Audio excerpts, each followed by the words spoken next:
சொல்லுங்கம்மா. இது கனடா மாப்பிள்ளையா? தங்கச்சிக்கோ? கனடா மாப்பிள்ளையெல்லாம் சரி வராதம்மா. அது குளிரம்மா, குளிர். இல்ல. நான் லண்டன் மாப்பிள்ளை தான். நான் உங்களுக்கு சொன்னேன்ல, லண்டன் மாப்பிள்ளை தான் பார்க்குறது. இவரை மாரியே ஒரு மாப்பிள்ளை. அவரை மாரியே லண்டன் மாப்பிள்ளை தான். உங்களுக்கு கஷ்டம்னா நான் அவர்கிட்ட குடுக்குறேன். நான் அவர் பார்த்து தருவேன். லண்டன் மாப்பிள்ளை தான், கன்ஃபார்ம் தான். கனடா அதை கேன்சல் பண்ணுங்க. இந்த குடுக்குறேன் அவர்கிட்ட. சொல்லுங்க, அவர்கிட்டயே சொல்லுங்க. என்னங்க? அம்மா ஃபோன்ல இருக்க கதைங்க என்ன? சொல்லுங்க மாமி. மாப்பிள்ளை சொல்லுங்க. மாப்பிள்ளை அவள் கனடா மாப்பிள்ளை வேணாமன்றாள். மகளுக்கு ஒரு கனடா மாப்பிள்ளை வந்தது. ஏன் வேணாமன்றா?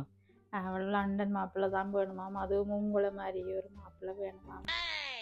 அவள் சொன்னா ஏதாவது ஒரு நியாயம் இருக்கும் தான் மாமி. இது என்ன மாதிரி என்றா ஓகே, நான் பார்க்குறேன். என்ன மாதிரி இல்லாட்டி அட்லீஸ்ட் ஒரு சிமிலர் கிட்ட வர்ற மாதிரியாச்சும் நான் பார்த்து தரேன் மாமி. அவள் சொல்லிட்டாள் தானே.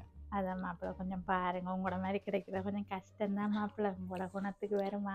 கண்டிப்பா மாமி, நான் பார்த்துறேன். இது என்ன மாமி உங்களுக்கு செய்யாமலா? அதான் மாப்பிள்ளை கொஞ்சம் பாருங்க. அவளுக்கும் வயசு போதற்க பார்த்து சொல்லுங்க. கண்டிப்பா மாமி, நீங்க ஒன்றும் யோசிக்கிறேன். கண்டிப்பா மாமி. சரி மாப்பிள்ளை, நன்றி மாப்பிள்ளை. சரி வைக்கிறேன்னா பாய். உங்களை இவ்வளவு தூரத்துக்கு வச்சிருக்காளா? அந்த மாதிரி எல்லாம் இருக்க சான்ஸ் இல்லையே. தங்கம் உங்க அம்மா கிட்ட உங்க தங்கச்சிக்கு லண்டன் மாப்பிள்ள அதுவும் என்ன மாதிரி தான் மாப்பிள்ள வேணும்னு கேட்டியாமே? அவ்வளவு பாசமாடைய மேல அப்படி என்னமா பண்ணிட்டேன் நான் உனக்கு?